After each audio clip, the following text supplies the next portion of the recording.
이 시간 온라인으로 수요예배 드리시는 모든 성도님들 환영합니다. 우리 다 같이 기도하시고 수요예배 드리길 원합니다. 아버지 하나님 참 감사합니다. 오늘도 이렇게 주님께 예배 드릴 수 있도록 은혜 베풀으심에 감사합니다. 하나님 아버지, 오늘도 저희가 온 마음 다해 주님만을 바라보며 예배 드리는 시간 되게 하여 주시고 주께서 홀로 영광 받아 주시옵소서.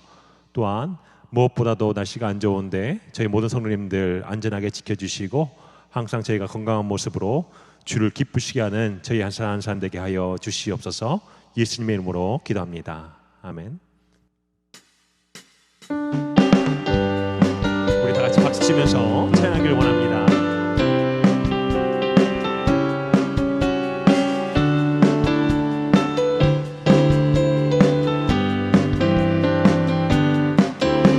갈릴리 마을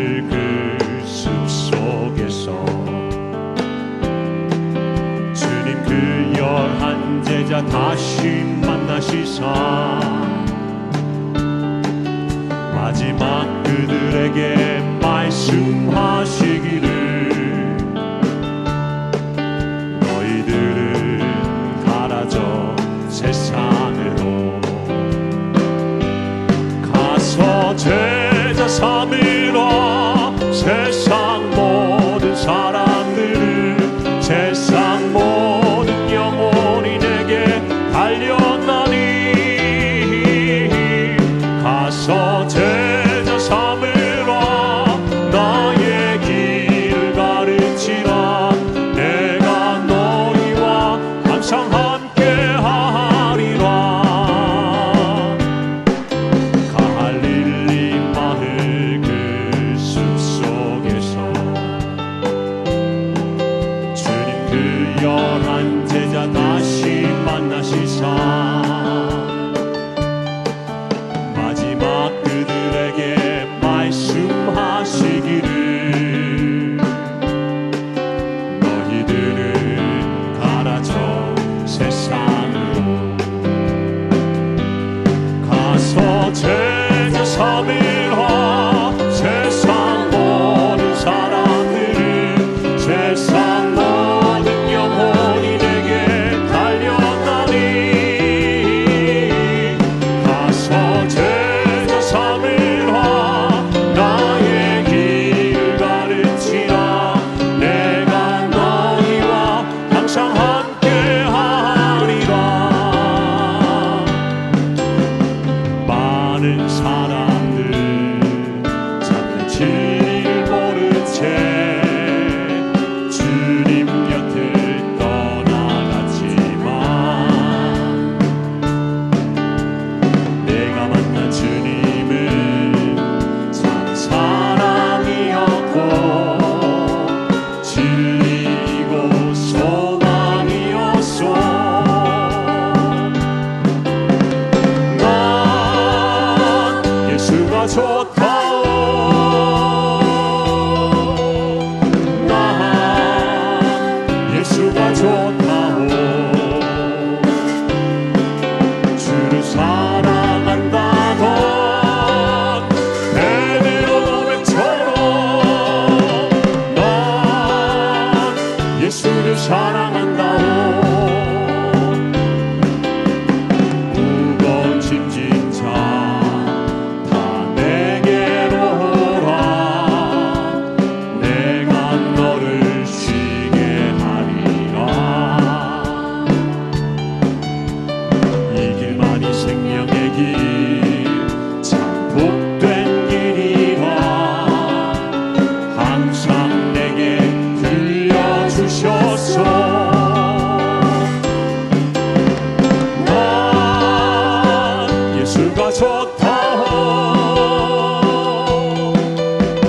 난 예수가 좋다오.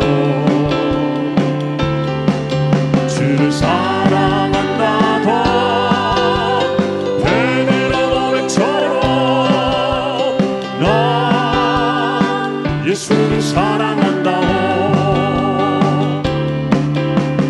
형제 자매여 참된 행복을 찾거든 예수님을 만나보세요.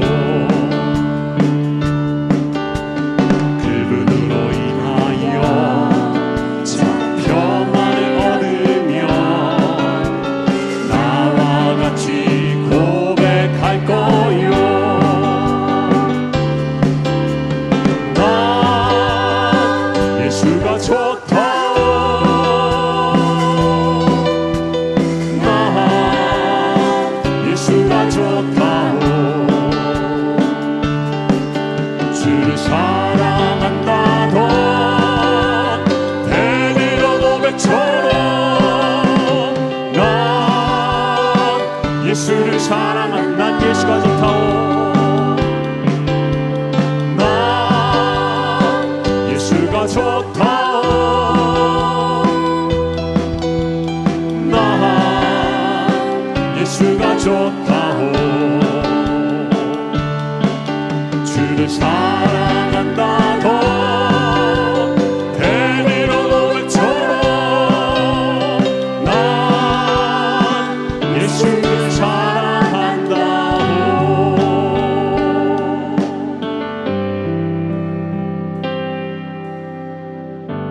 주께 가오니 날 새롭게 하시고 주의 은혜를 부어주소서.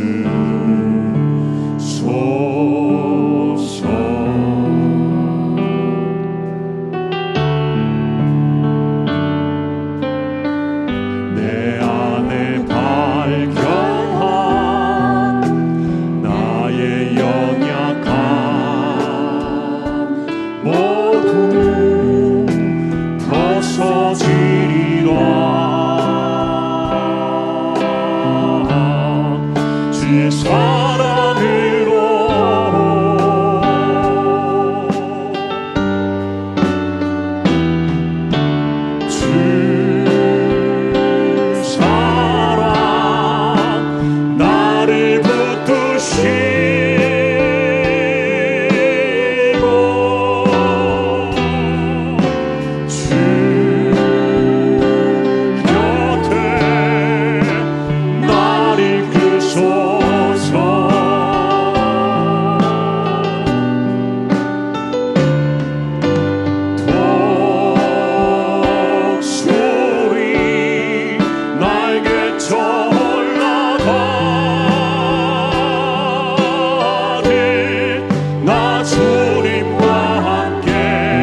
한번 기도하기를 원합니다.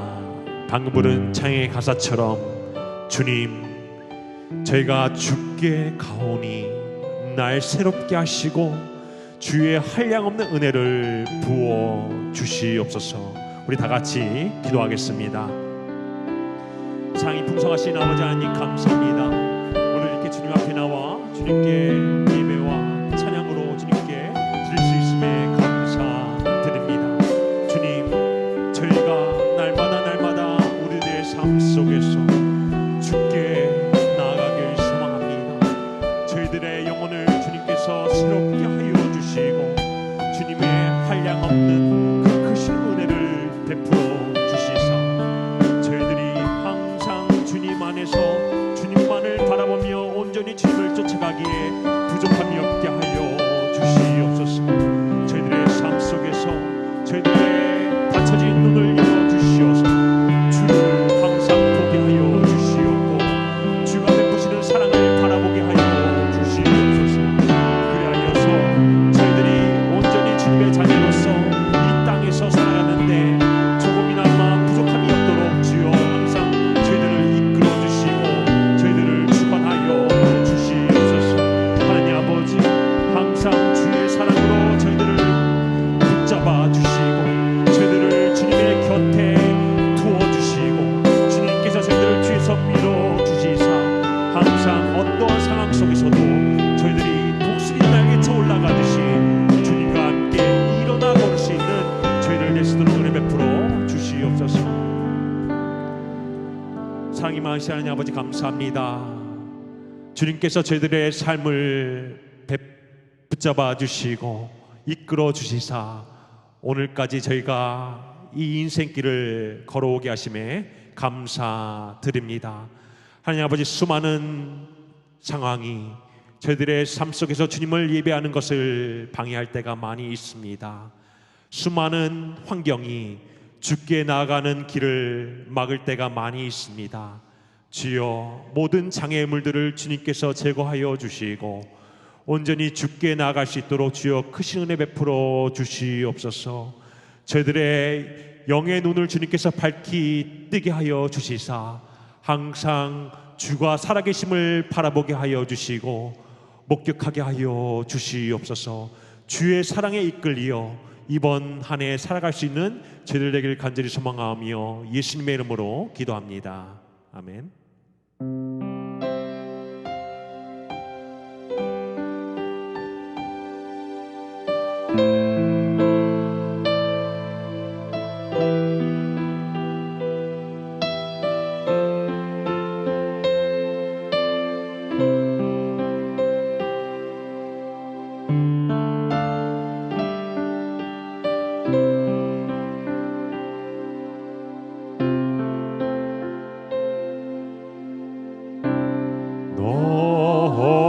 어디 가든지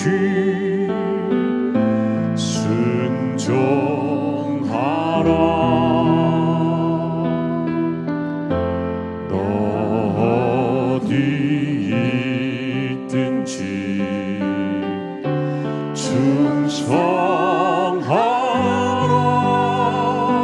충성하라. 주 너의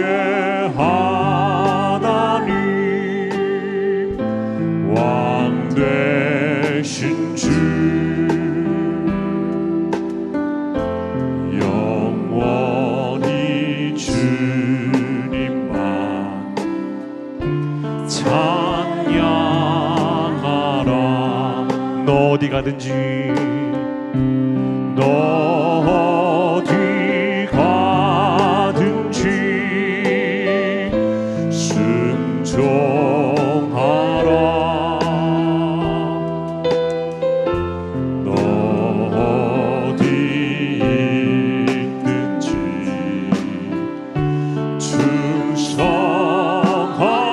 충성하라. 주 너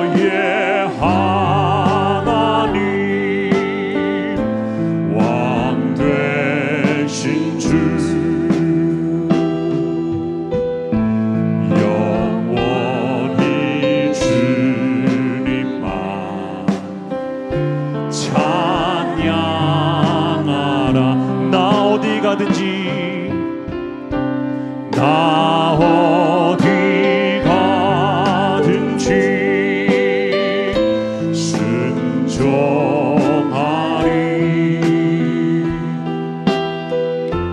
나 어디 있든지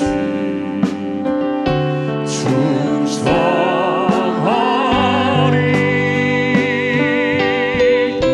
주 나의 하나님 왕 되신 주 영원히 주님만 다시 한번 찬양하기를 원합니다. 나 어디 가든지 순종하리 나 어디 가든지 순종하리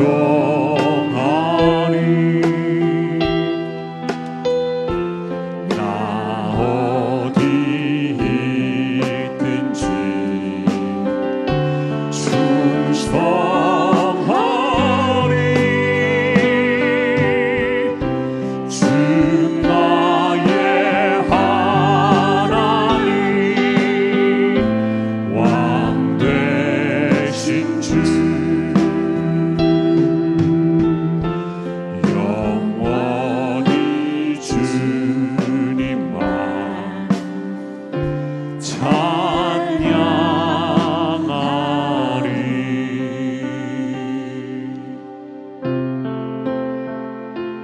주님 내가 여기 있사오니 나를 보내소서 나의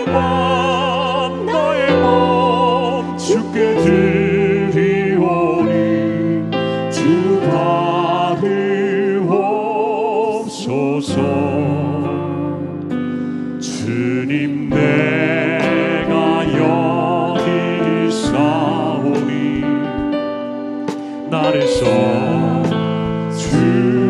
써주소서 가진 것 모두 다 주께 드리오니 주 받으옵소서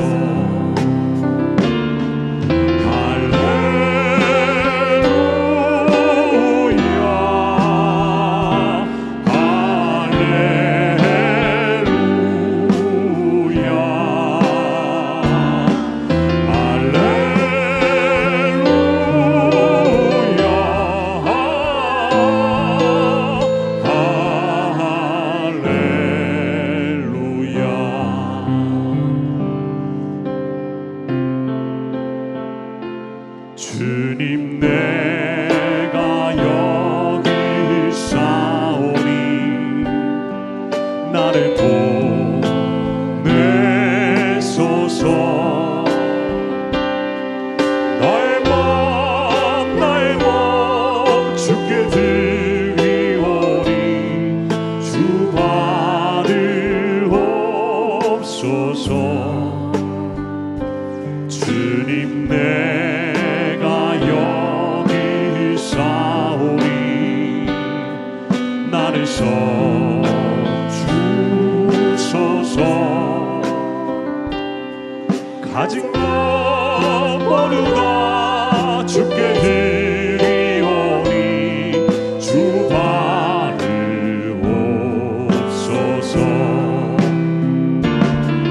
할렐루야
주님, 저희가 부른 찬양의 가사처럼 저희들을 보내주시고 저희들을 주의 사역을 위해 써주시길 간절히 소망하오니 저희들의 기도를 들어주시옵소서. 우리 다 같이 기도하겠습니다.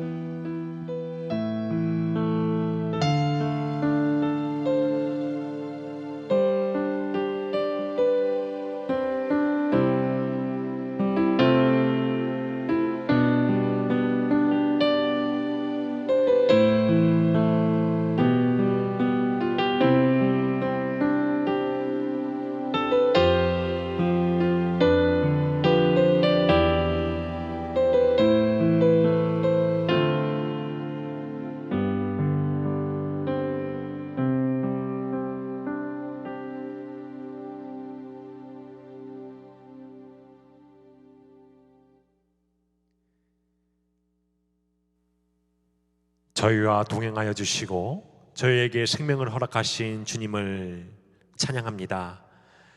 주님의 말씀에 순종치 못한 저희들의 모습을 긍휼히 여겨주시고 용서하여 주시옵소서. 매일매일 한 주 한 주 신앙생활을 하며 나아갈 때 조금씩 저희들의 삶에 변화가 생겨서 더욱더 주님의 말씀에 순종하는 삶 살아가게 하여 주시옵소서. 커다란 거대한 바위처럼 절대 흔들리시지 않는 주님께서 우리들의 흔들리는 믿음을 꽉 붙잡아 주시옵소서.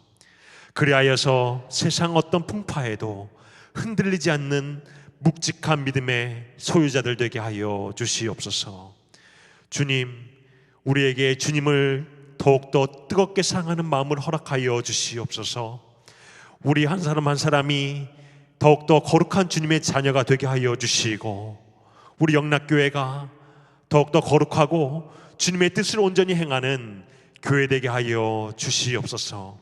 무엇보다도 우리 영락교회가 영혼구원의 사역에 최선을 다하는 교회 되게 하여 주시옵소서. 또한 전 세계에 있는 모든 교회들이 진리 안에 바로 서게 하여 주시고 모든 교회들이 주님이 맡겨주신 사명들을 잘 감당하게 하여 주시옵소서. 주님, 저희 교회 이곳저곳에 수많은 성도님들이 섬기시고 계십니다. 그분들의 흘리는 수고의 땀방울이 하늘나라의 큰 상급으로 쌓이게 하여 주시고 이 땅에서 어디를 가든지 축복의 통로가 되는 성도님들 되게 하여 주시옵소서. 하나님 아버지, 많은 성도님들이 영육간의 질병으로 연약함으로 고통하고 계시는 분들이 많은 줄 압니다. 만왕의 대의사이신 주님께서 능력의 오른손을 그들에게 안수하여 주시사 주여 꼭 깨끗하게 육적인 질병이 낫게 하여 주시고 영적인 모든 묶인 것들이 해결되게 하여 주시옵소서. 오늘 이 시간 목사님께서 말씀 전하실 때에 그 말씀이 저희의 영혼의 귀에 들리게 하여 주시고 저희 마음속에 깊숙이 박혀서 그 말씀 듣고 하나님의 마음을 알 수 있는 귀한 시간 되게 하여 주시옵소서.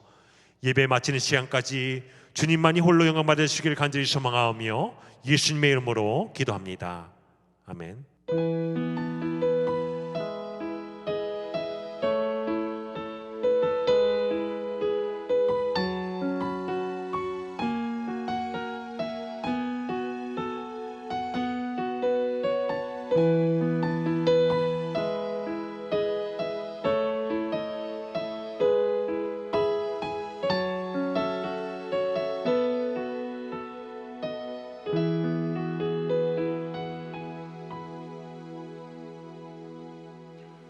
오늘 하나님의 말씀은 이사야서 7장 1절에서 2절 말씀입니다. 제가 봉독합니다.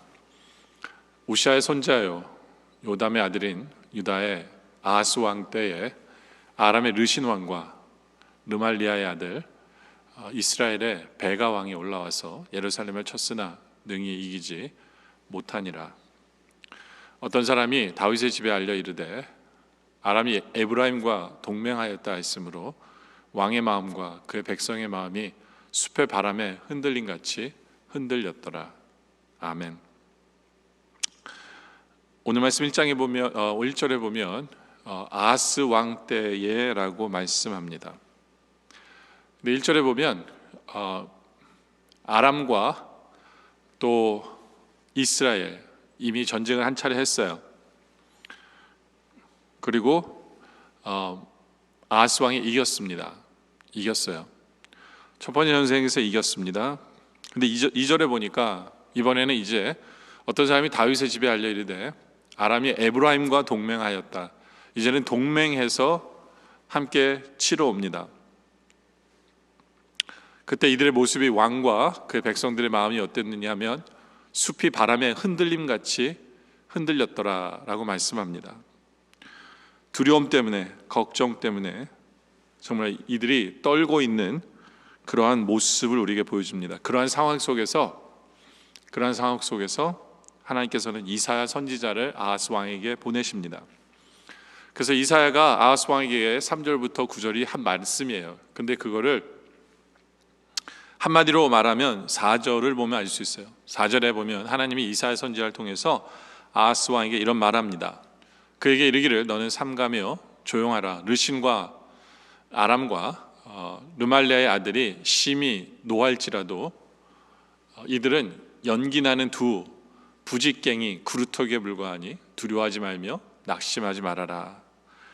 두려워하거나 낙심하지 말라고 합니다. 왜냐하면 이들은 두 부직갱이 구루터기, 연기나는, 이게 무슨 얘기냐면 점점 꺼져가는 나무라는 거예요. 점점 꺼져가는 나무. 그 때문에 아무런 힘을 쓰지 못할 거니까 걱정하지 말고 두려워하지 말아라 라고 하나님의 말씀을 주십니다. 그러면서 이사야서 7장 9절에 보니까 에브라임의 머리는 사마리아요, 사마리아의 머리는 르말리아의 아들이니라. 만일 너희가 굳게 믿지 아니하면 너희는 굳게 서지 못하리라 하시니라. 무슨 말이냐면 분명히 너희가 이길 거라는 거예요. 하나님께서 이기게 해주실 거라는 거예요. 근데 여기서 이스라엘 백성에게 필요한 게 뭐냐 하면 믿음이라는 거예요. 너희가 굳게 믿지 아니하면 너희는 굳게 서지 못하리라. 믿으면 능히 이기는데 믿지 못하면 제대로 서지 못할 것이다 라고 믿음에 대해서 말씀하고 있어요. 믿음이 얼마나 중요한지를 알려주고 계십니다. 그런데 아하스 왕은요, 하나님을 그렇게 잘 믿던 왕이 아니에요. 아하스 왕은 굉장히 악한 왕에 속합니다.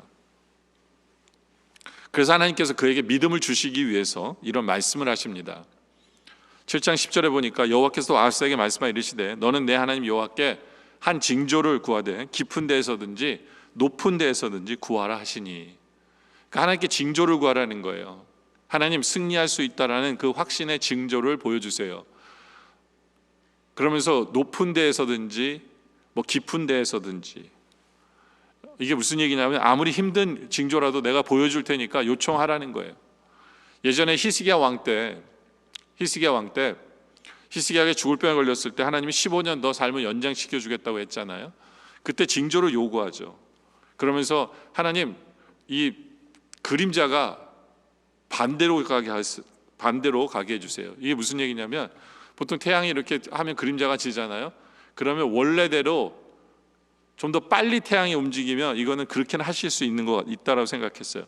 그래서 오히려 태양이 가다가 반대로 돌도록, 잠시 반대로 돌아서 그림자가 거꾸로 보여질 수 있도록 하나님 해주시면, 그러면 하나님이 저에게 말씀하신 것을 제가 믿겠습니다라는 어떤 그런 정말 어떻게 보면 말도 안 되는 징조를 요구했죠. 그런 게 높은 곳이나 깊은 데에서의 징조예요. 그때 하나님께서 히스기야에게 보여줬어요. 그의 믿음을 위해서 보여주시면서 그가 15년 더 살 것이라는 것에 대한 확신을 주셨어요. 바로 이런 얘기를 하는 거예요. 아하스 왕에게. 아하스 왕은 믿음조차 없어요. 말씀 앞에서 뭘 해야 되는지도 모르니까 하나님께서는 징조를 보여주면서 이제는 말씀 앞에 믿음을 소유할 수 있도록 하나님께서는 이런 제안을 하신 거예요. 이런 제안을. 그러니까 더 이상 떨지 말고 그들은 정말 연기나는 얼마 안 있으면 꺼질 그 나무 그루터기에 불과하니까 이제는 하나님의 말씀을 믿고, 근데 믿기 위해서 징조를 구하라라고 말씀하는데, 근데 문제는 아하스 왕이 뭐라고 대답하냐면 12절에 이렇게 대답을 합니다. 아하스가 이르되 나는 구하지 아니하겠나이다. 하나님이 구하라 그러는데 나는 구하지 아니하겠나이다라고 얘기하면서 아하스 왕이 이런 얘기를 해요. 나는 여호와를 시험하지 아니하겠나이다. 여기서 우리가 한 가지 질문을 던질 수 있어요. 그리고 첫 번째 포인트인데요. 그게 뭐냐면 여호와를 시험하는 것이 잘못된 것일까요? 여호와를 시험하는 것이 잘못된 것일까? 마태복음 4장 7절에 보면 예수님이 사탄이 예수님을 시험할 때 예수님이 이런 말씀하세요. 예수께서 이렇게 또 기록되었을 때 주 너의 하나님을 시험하지 말라 하였느니라 하시니, 그렇죠? 주 너의 하나님을 시험하지 말라 했어요. 그렇다면 예수님도 이 대답을 하셨거든요. 주 여호와 하나님을 시험하지 말라고 했어요. 그렇다면 아하스 왕이 이사야 선지자에게 저는 하나님 시험하지 않겠습니다 이 말이 그러면 맞는 말일까요? 이걸 우리가 한번 생각해 봐야 돼요. 제가 여러 가지 이렇게 다른 글도 보고 목사님들 얘기 이렇게 글도 보면 어떤 목사님이 이렇게 말씀하셨더라고요. 아하스 왕이 대답을 잘해서 하나님 뜻에 맞아서 하나님이 그에게 징조를 보여주셨다. 그 징조가 바로 처녀가 잉태하여 아들을 낳을 것이라는 그 징조를, 그러면서 그 이름을 임마누엘 하리라는 그 징조를 아하스 왕이 대답을 잘했기 때문에 그런 축복의 말씀을 주셨다라고 이렇게 해석하시는 분도 있어요. 그러니까 아하스 왕이 하나님을 시험하지 않는 것이 맞다라고 보신 거죠. 근데 정말 그럴까라는 우리 생각을 해봐야 돼요. 성경은 그냥 한 구절만, 한 센텐스만 가지고 설명을 하는 게 아니라 그 다음 절을 봐야 되거든요. 성경 전체를 봐야 돼요. 성경 전체를 통해서 아하스 왕이 한 말이 맞는지 틀리는지는 전체를 보고 그 다음 절을 보면 알아요. 그 다음 절에 뭐라고 써 있냐면 13절인데요. 이사야가 이르되 다윗의 집이여 원하건대 들을지어다. 너희가 다윗의 집이라는 건 뭐냐면 아하스 왕에게 얘기하는 거거든요. 아하스가 다윗의 집안 사람이니까 아하스 왕이 너도 들을지어다. 너희가 사람을 괴롭히고서도 그것을 작은 일로 여겨 또 나의 하나님을 괴롭히려 하느냐라고 얘기하거든요. 여기 보면 사람을 괴롭혔다라고 얘기해요. 아하스 왕이 내가 하나님 시험하기 싫어요, 안 합니다라고 얘기했을 때 하나님 뭐라고 하시냐면 넌 지금 사람을 괴롭히고도 그게 작은 일로 여기느냐라고 얘기하는 거거든요. 무슨 얘기냐면 아하스 왕이 믿음이 없어가지고 믿음이 없어서 외부로부터 공격을 받을 때 많은 어려움을 당했거든요. 왕이 믿음이 없으니까 백성들이 떨고 믿음 앞에 서지 못하니까 당연히 이길 전쟁 앞에서도 떨고 있으니까 사람을 괴롭히는 거예요. 예. 그러면서 하나님 앞에서도 마찬가지예요. 네가 또 하나님을 괴롭히려느냐? 이게 무슨 얘기냐면 아니 하나님이 하라는데 안 한다 그러고 징조는 구하기는커녕 오히려 큰 소리를 쳐요. 마치 자기가 믿음이 있는 것처럼, 믿음도 없는 사람의 믿음이 있는 것처럼 하나님 시험 안 하겠다고 하니까 이건 하나님도 괴롭히는 거라는 거예요.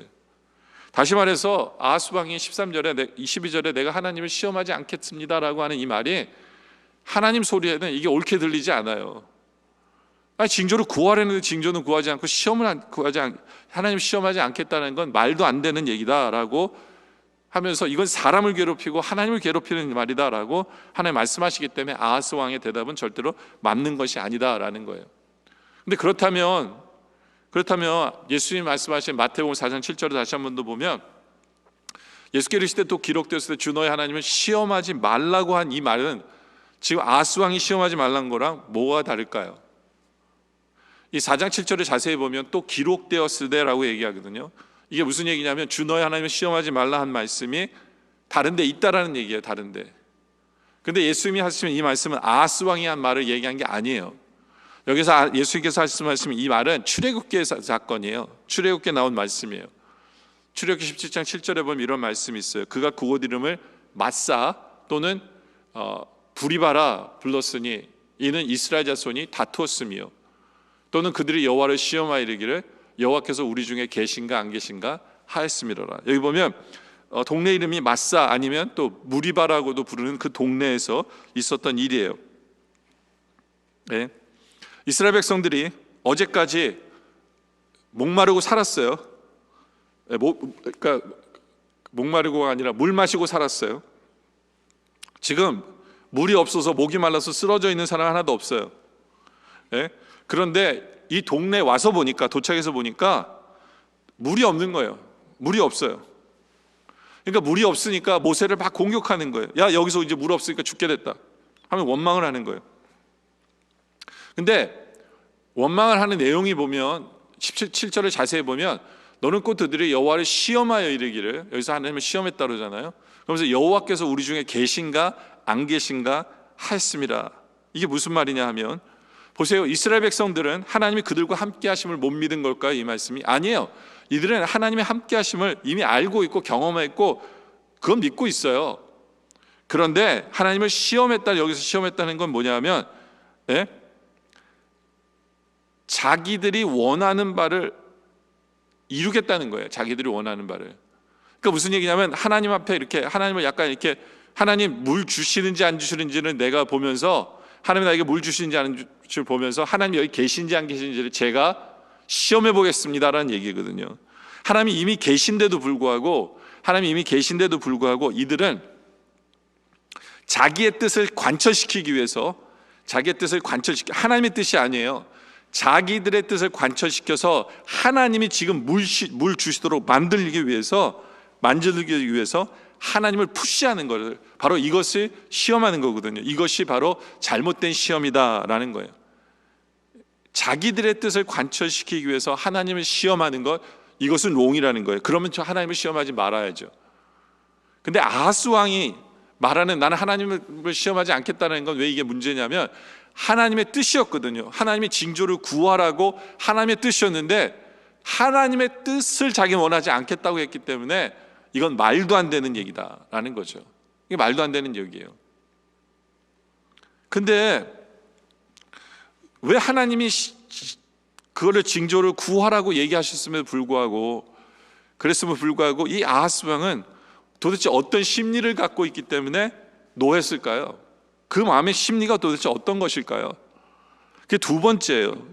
왜냐하면 아하스 왕은 수동적인 사람이기 때문에 그래요. 수동적이다. 이 수동적이라는 건 뭐냐면 선택을 잘 못하는 사람이에요. 수동적인 사람은요, 음식점에 가서 주문을 잘 못해요. 물건을 고를 때에도 잘못 고르는 사람들이 많아요. 못 골라요. 왜? 이런 사람들 속에는 분노와 두려움이 있다고 합니다. 그래서 이것을 심리학적 용어로 뭐라 하냐면 수동성이라고 그래요. 수동성, 패시비리티. 네? 패시비티. 그러니까 수동성 안에는 분노와 두려움이 있다는 거예요. 겉으로 볼 때는 굉장히 조용하고 겸손한 사람 보이는데요, 사실은 화를 잘 내는 사람이에요. 네? 왜 그러냐면 이 사람 안에 있는 수동적인 패턴 때문에 그래요. 그러니까 이런 사람은 신앙의 결단도 잘 못하는 경우가 많아요. 근데 이 사람이 수동적인 이유가 뭐냐면, 그 이유 중에 하나는 언젠가 자기가 잘못 선택했기 때문에 고통을 당해보았거나, 아니면 잊을 수 없는 창피를 당한 상처를 갖고 있기 때문일 수도 있어요. 또 수동적인 사람 이유는 어떤 지배를 받아본 경험이 있는 사람이라고 해요. 그래서 국가적으로 볼 때에도 남의 나라의 밑에서 지배를 받아본 국민들에게는 대개 수동성이 있다고 얘기합니다. 근데 반대로 미국 사람들과 이렇게 우리 국민들을 비교해 보면 한국 분이 굉장히 수동적이에요. 이 한국 분들의 말에 용어만 보더라도요, 이게 명확하지 않은 말들이 되게 많아요. 네, 뭐 적당히 주세요. 네? 몇 개만 주세요. 뭐 서너 달 지나면, 이렇게 명확하지 않아요. 말이 명확하지 않고, 이런 게 굉장히 수동성이라는 얘기거든요. 이 영적으로도 마찬가지예요. 특별히 죄에 눌려 살거나 악의 영의 지배를 받으며 사는 사람들에게는 수동적인 면이 많아요. 이 죄의식 속에 사는 사람들을 만나보면 이분들은 절대로 자기들이 결정하는 법이 없어요. 네. 그래서 강한 사람이 그를 지배하게 되어버려요. 네. 그러니까 여러분들 왜 아하스가 이렇게 수동적인 사람이 되었을까? 그 이유는 뭐냐면, 그 이유는 이 자기 스스로가 겸손해서가 아니에요. 뭐 신앙이 좋아서 하나님 시험하지 않겠다는 게 아니라, 아하스 삶 자체가 죄악 속에 사는 사람이었기 때문에 그래요. 이 사람은요, 죄책감 속에서 사는 사람이에요.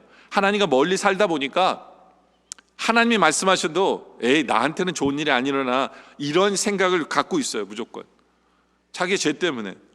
이 사람의 죄가 뭐냐 하면 열왕기하 16장 2절에 보면, 아하스 왕이 될 때 나이가 20세라.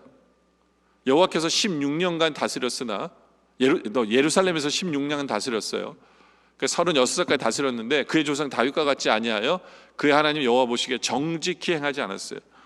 이거 한마디로 말하면 그는 정직한 왕이 아니었어요. 정직한 왕이 아니었어요. 근데 정직할 뿐만 아니라 3절에 보면 이스라엘 여러 왕의 길로 행하여 또 여호와께서 이스라엘 자손 앞에서 쫓아내신 이방 사람의 가증한 일을 따라 자기 아들을 불 가운데로 지나가게 했어요. 이게 뭐냐면 이방 신을 섬겼는데 어느 정도 섬겼냐면 자기 아들을 제물로 바칠 만큼 정말 이방 신을 섬긴, 우상을 섬긴 왕이에요. 4절에 보면 또 산당들과 작은 산 위에 모든 푸른 나무 아래에서 제사를 드리며 분향한 왕이에요. 그러니까 이 사람은 죄 속에 하나님이 가장 싫어하는 우상을 섬기던 왕이에요. 자기도 알아요. 이게 자기가 죄를 짓고 있었다는 걸 알아요. 그러면 제대로 된 신앙은 뭐냐면 내가 죄를 졌구나, 하나님 용서해 주세요 하는 게 이게 제대로 된 신앙이잖아요. 그런데 그런 결단을 하지 못하고 그냥 두려움 속에 살아요. 두려움 속에 어떤 분과 화와 뭐 이렇게 두려움 속에서 사는 그런 전형적인 수동적인 사람의 모습을 보이는 거예요.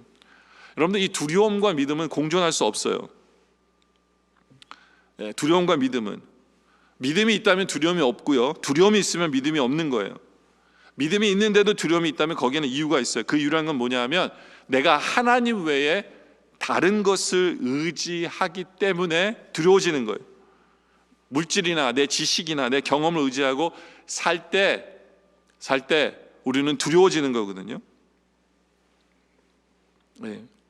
여러분들 우리가 내 모습 속에서 어떤 신앙에서나 삶 속에서 어떤 수동적인 모습이 있다면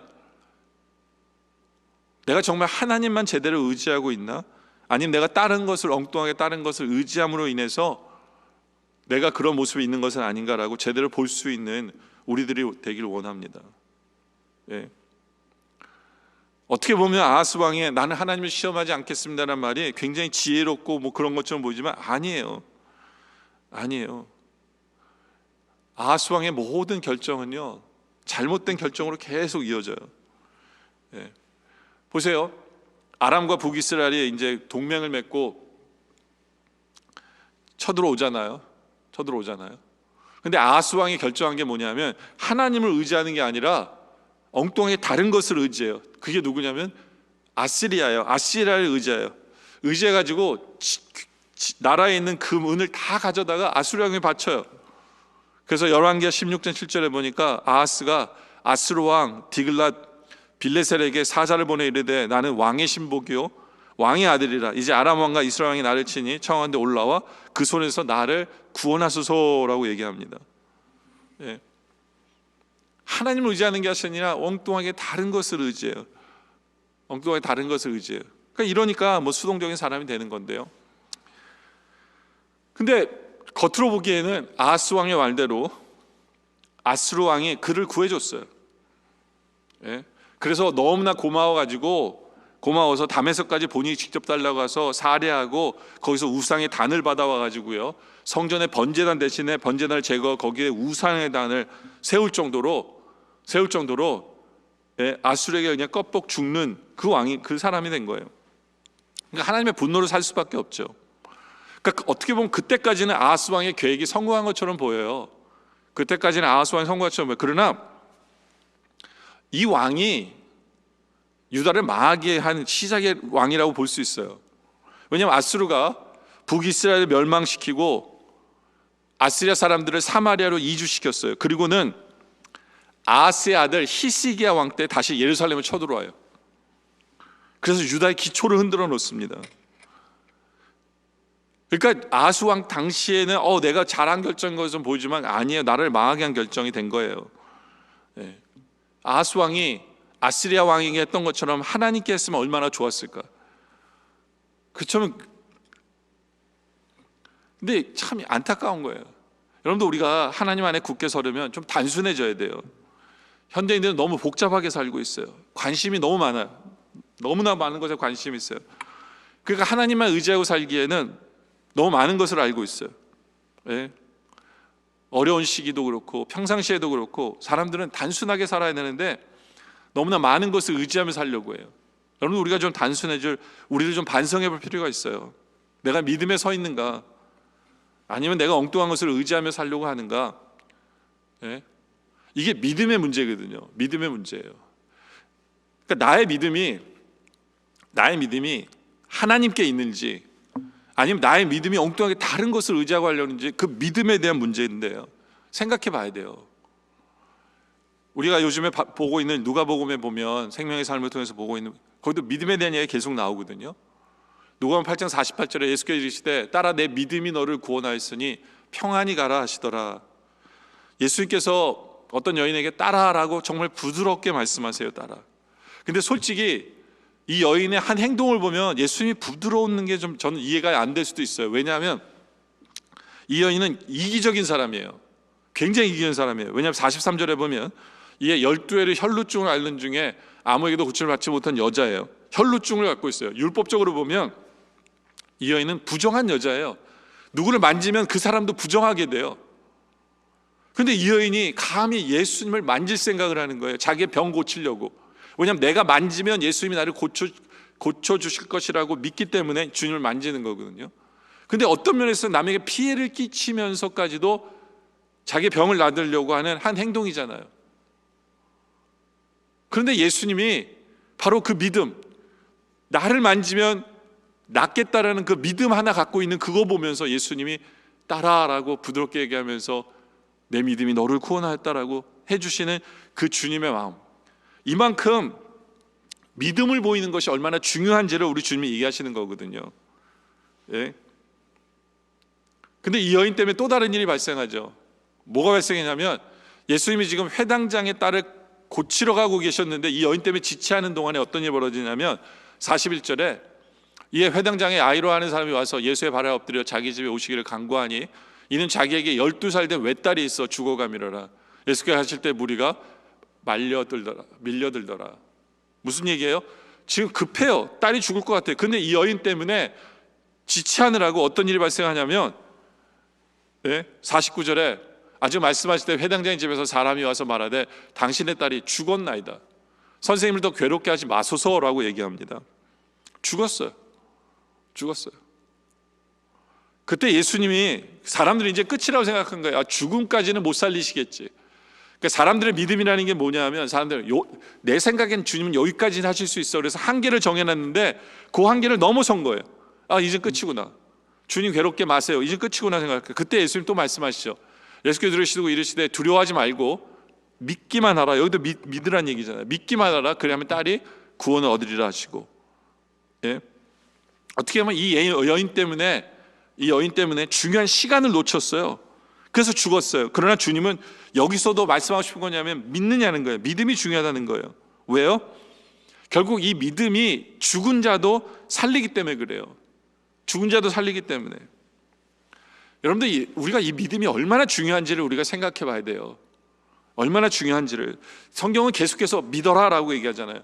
믿음이 우리에게 영원한 생명을 주는 도구거든요. 그만큼 믿음이라는 것은 엄청난 능력을 가지고 있어요. 능력을 가지고 있거든요. 네? 바로 주님께서는 그 믿음을 우리가 갖기를 원해요. 믿음을 갖기를 원해요. 그리고 어떤 면에 있어서는 이 믿음을 소유하기 위해서는 내가 좀 믿음을 갖기 위해서는 좀 사마리아 여인처럼 이기적으로 행동하더라도 주님이 이해하세요. 왜냐하면 이 믿음이 너무너무 중요하기 때문에. 믿어야 된다라는 거예요. 믿을 때 결국에는 나의 모든 fear와 나의 모든 마음을 그 믿음이 지배할 수 있게 되는 거거든요. 믿는 것. 이사야서 7장 9절에 보면 에브라임의 머리는 사마리아요, 머리는 르말리아의 아들이니 만일 너희가 굳게 믿지 아니하면 너희는 굳게 서지 못하리라. 여기서 강조하는 게 뭐냐면 믿어. 그러면 너 승리해. 쉽게 승리해. 근데 너희가 믿지 못하면 굳게 서지 못해. 믿느냐 마느냐의 문제라는 거예요. 너희들이 군대가 얼마나 세냐 마느냐의 문제가 아니라 너희가 믿느냐 안 믿느냐의 문제라는 거예요. 믿으면 돼요. 믿으면 이긴다라는 거죠. 예? 믿으면 그 내 마음에 있는 두려움이나 걱정이나 근심, 그 믿음으로 그 모든 걸 물리칠 수 있다는 거예요. 내 마음을 지배할 수 있다는 거예요. 요즘에 굉장히 많은 사람들이 어떤 정신적인 문제로 사시는 분들 되게 많아요. 그냥 요즘에는 내과보다는 이 정신병동이 훨씬 더 바쁘다 그러잖아요. 근심과 두려움과 걱정 속에서 사는 사람들이 굉장히 많거든요. 그런 세상 속에서 우리에게 필요한 게 뭐냐 하면 바로 이 믿음이라는 거예요. 주님이 내 편이시다라는 이 믿음으로 그 모든 피어와 두려움과 모든 스트레스를 다 누를 수 있고 믿음 위에 딱 서는 이 모습을 주님이 우리에게 원하시는 거예요. 원하시는 거예요. 그럴 때 오늘 말씀 13절의 말씀처럼 이사야가 대답할 이르되 다윗의 집에 원하건대 들을지어다 너희가 사람을 괴롭게 하고 그것을 작은 일로 여기고 또 나의 하나님을 괴롭게 하려느냐. 이게 뭐냐면 너 아하스왕 너 믿음도 없는데 주님 나 시험하기 싫어하면서 믿음을 가질 수 있는 것을 원하지 않는다고 하는 건 사람을 괴롭히고 하나님을 괴롭히는 거잖아. 반대로 얘기하면요, 우리가 믿음을 소유하기 위해서 하나님께 주신 징조에 오케이 했을 때 우리가 더 큰 믿음을 얻게 되면요, 이 믿음으로 말미암아 사람을 기쁘게 하고 내 주위에 있는 사람을 기쁘게 하고 이 믿음으로 말미암아 하나님을 기쁘게 하는 삶을 살게 되어진다라는 것을 우리에게 말하는 거예요. 정말 우리가 수동적인 사람이 되지 아니하고 믿음을 보일 수 있는, 믿음으로 나의 두려움과 근심과 이 모든 것을 잠재울 수 있고 믿음의 굳건히 설 수 있는 바로 그런 우리들이 되어지길 원합니다. 여러분들 믿음에 서지 못하면 신학자 볼프는 이렇게 표현해요. 아멘을 경험하지 못한 사람은 결코 아멘할 수 없다. 여러분들 하나님이 나의 삶 속에 아멘 했는데 아멘대로 이루어진 것을 체험한 그 성도만이 그것이 믿음이 되어서 우리는 바로 아멘을 하면서 살아가게 된다라는 거거든요. 바로 믿음의 굳건히 설 수 있는 우리들이 되어지길 원합니다. 근데 그렇다면 세 번째로 이 말씀이 축복의 말씀일까요? 이사야서 7장 14절에 보면 그러므로 주께서 친히 징조를 너에게 주실 것이라 보라 처녀가 잉태의 아들을 낳을 것이요 그 이름을 임마누엘이라 하리라 라고 말씀하셨죠. 여러분들 이거는 우리 예수님의 탄생을 알리는 이 예언의 말씀이 하필이면 아하스 왕에게 이 말씀을 주신 거예요. 보세요. 저기 코앞에 있어요. 저기 코앞에 있는 상태예요. 두렵고 떨리고 백성들도 걱정하고 근심하고 아하스 왕도 떨고 있는데 이사야 선지자가 한 말이 이거예요. 보라 처녀가 잉태의 아들을 낳을 것이요 그의 아들이 임마누엘이라 하리라. 아니 이게 그 왕에게 힘이 될까요 말까요? 여러분이 이 상황 속에 있는데 이 예언을 들으면 힘이 될까요 안 될까요? 여기에서 그것이 결정이 나요. 우리가 믿음이 있다면 이 말씀 자체로도 힘이 나요. 왜냐하면 처녀가 잉태하여, 어떻게 처녀가 잉태하여 애를 낳습니까? 근데 처녀가 잉태하여 아들을 낳는데요. 여러분 생각해 보세요. 내가 이 병사도 조금 있고 군대도 작고 군대가 많은 그들과 싸워서 이기는 게 더 쉬울까요? 처녀가 아들을 낳는 게 더 쉬울까요? 물론 앞에 전쟁도 되게 힘들어요. 근데 처녀가 아들을 낳는 것보다는 이건 불가능해요. 이건 그래도 가능이잖아요. 그러니까 이 말씀을 이렇게 믿음으로 받으면 돼요. 아, 처녀가 아들을 낳을 수 있는 불가능한 일을 하나님이 이루시는구나. 왜냐하면 임마누엘이기 때문에, 하나님이 나와 함께 하시기 때문에 불가능이라도 이루실 분이 이 전쟁에서 못 이기게 하실까? 우리 승리할 거야. 이렇게 믿음으로 받으면 위로가 돼요. 근데 믿음이 없는 사람에게 있어서는 도대체 이게 뭐야? 이게 위로가 안 돼요. 그리고 아하스 왕이 하나님 앞에 한 말 때문에 하나님 저는 하나님 징조 원하지 않아요 했기 때문에 아하스 왕 때 이루어지지 않아요. 아하스 왕 때, 그래서 15절에 보면 좀 더 정확히 알아요. 15절에 뭐라 하냐면 그가 악을 버리고 선을 택할 줄 알 때가 되면 엉긴 젖과 꿀을 먹을 것이야 라고 얘기해요. 이게 무슨 얘기냐면 그가 누구냐면 태어난 아기예요. 처녀의 모습의 아기가 악을 버리고 선을 택할 줄 아는 그 나이가 되면, 보통 아이들이 10살이 넘어야 이게 선인지 악인지를 정확히 구분하게 되죠. 적어도 10년 이상 걸린다는 거예요. 적어도 10년 이상 뒤에가 되면 엉긴 젖과 꿀을 먹을 것이다 라는 거. 엉긴 젖과 꿀이라는 게 뭐냐 하면, 여러분들 배고픈 시절에는 젖을 안 먹어요. 엉긴 젖이라는 건 뭐냐면 치즈를 만들고 버터를 만드는 걸 얘기하는 거거든요. 왜냐하면 먹을 것이 없기 때문에 치즈 만들 여력이 없어요. 그냥 바로바로 먹어요. 근데 엉긴 적을 먹고 꿀을 먹는다는 얘기는 뭐냐면 굉장히 경제적으로 부강해진 때를 얘기하는 거예요. 부강해진 때를. 이게 무슨 말이냐면, 야, 적어도 너는 못 누려. 아스왕, 너는 믿음이 없기 때문에 이걸 못 누려. 그러나 시간이 지나면 바로 이걸 누릴 수 있게 돼. 언제 누리는 거예요? 믿음이 있는 성도는 이것을 누릴 수 있게 된다는 거예요. 누릴 수 있게 된다. 바로 그것을 얘기하는 거거든요. 그러니까 아하스 왕은 축복의 말씀을 들었음에도 불구하고 그게 축복으로 연결되지도 못할 뿐만 아니라 그것을 가지고 그것 앞에서 믿음을 가지지 못했기 때문에 그의 삶 속에 있어서는 엉긴 적과 꿀을 먹을 그 여력이 없었던 것이 없게 돼요. 믿음이 없기 때문에. 이 모든 것이 믿음의 문제라는 거예요. 믿음의 문제. 여러분들, 하나님께서는 우리에게 말씀을 통해서 축복의 말씀을 주세요. 축복의 말씀을. 예를 들면 모든 것이 합하여 선을 이룰 것이다 라는 이런 말씀 있죠. 그런 말씀 하나 앞에서 내가 믿음을 보이면 내가 지금 어떤 상황이든지 간에 난 두려워지지 않아요. 왜냐하면 결과를 이미 알고 있기 때문에, 선이라는 결과를 알고 있기 때문에 우리는 두려워하지 않아요. 그리고 그것이 축복의 말씀 때문에 힘이 나고, 그리고 주님께서 우리에게 주시는 축복과 은혜를 누릴 수가 있어요. 그런데 믿음이 없을 때에는 은혜가 은혜로 보여지지 않아요. 그리고 누리지도 못하고 쓰러질 수밖에 없는 거예요. 여러분들, 올해 표와 구절이 뭐냐 하면, 그렇죠?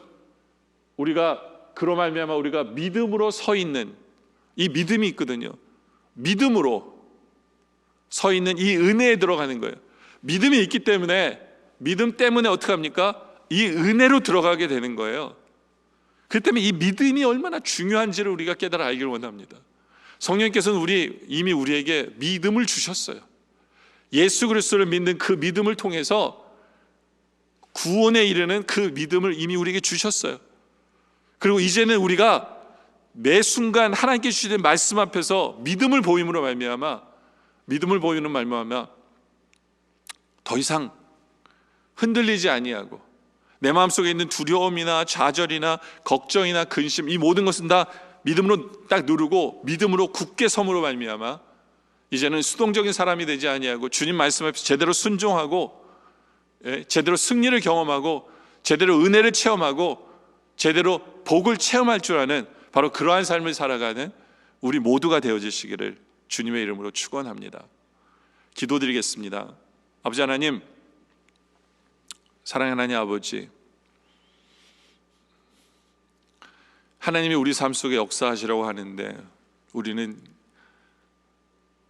우리의 상처 때문에, 나의 죄 때문에